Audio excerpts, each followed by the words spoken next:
Hello, friends. This is Dave Hurwitz, executive editor at ClassicsToday.com, here with If I Could Choose Only One Work by composer X, it would have to be work T.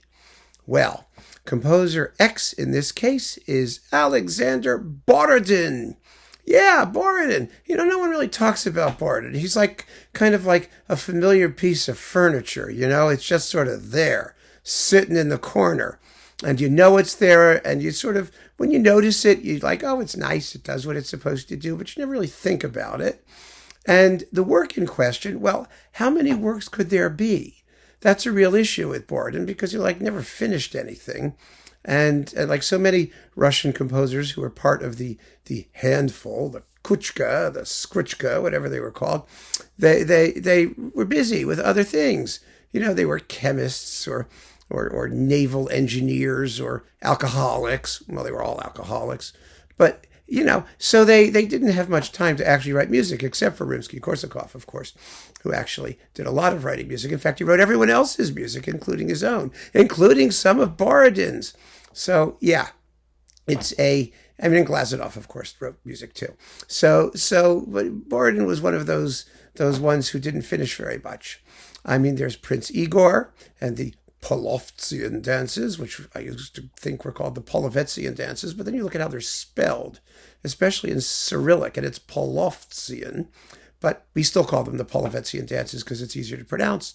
And of course, I'm sure you'll recognize this lovely melody as Stranger in Paradise. He wrote wonderful, beautiful, somewhat exotic tunes.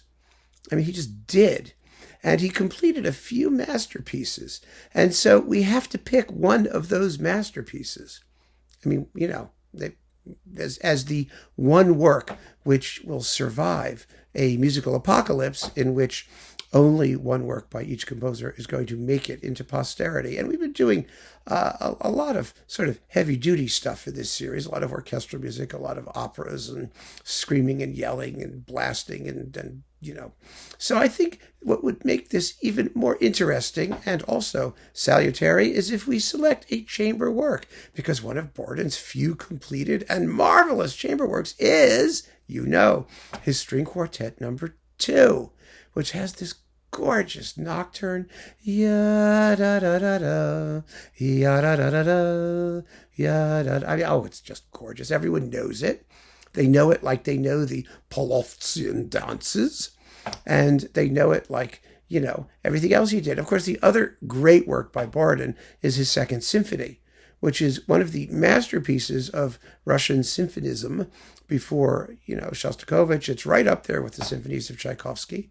It's a masterpiece and another great possibility, but we've got a lot of symphonies already. And I think it would be really, really nice to have a string quartet, particularly because the Russian school, such as it is not known for its chamber music, at least not until you get to Shostakovich. He was one of the great chamber music composers, but before that, there was Taneyev. There were a few others who did, chamber music, but they were never really popular. And the Russian school wasn't known for chamber music. It was known for opera and for symphonic music, principally.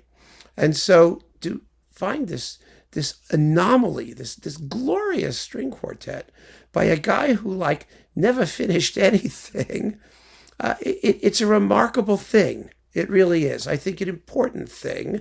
And more than that, the point is to choose something which is completely typical of its composer.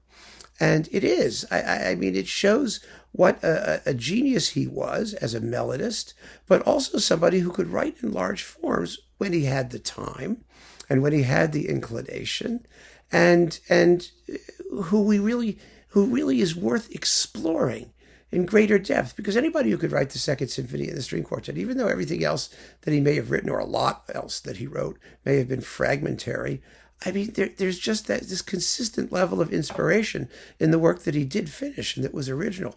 Even something like In the Steppes of Central Asia, that little tone poem. I mean, it's got two of the most gorgeous tunes in the world in it.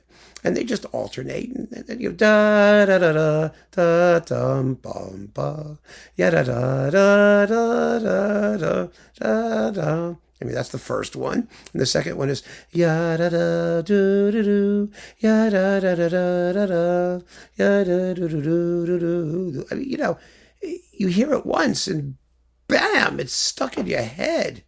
Really astonishing. I mean, a great composer of very limited output. And we should be able to enjoy all of it. We really should. Not just one work.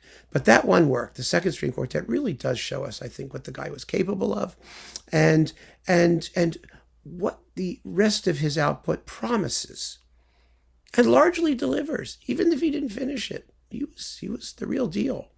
So keep on listening, friends. Thanks so much for joining me. Take care.